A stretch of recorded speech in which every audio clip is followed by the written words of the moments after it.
ايه هي الحشوات التجميلية؟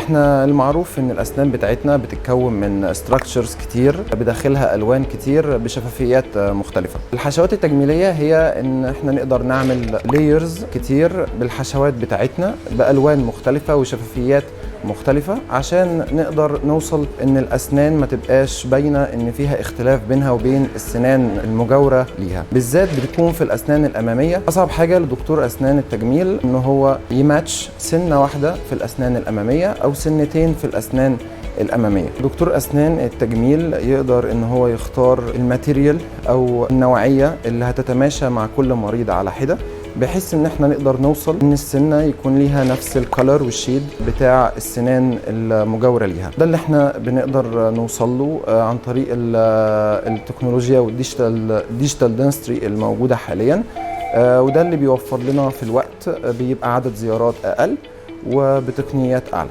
انا دكتور ماريو لويس، اخصائي طب وجراحه وتجميل الاسنان، هكون متواجد معاكم في عيادات هيلث كير.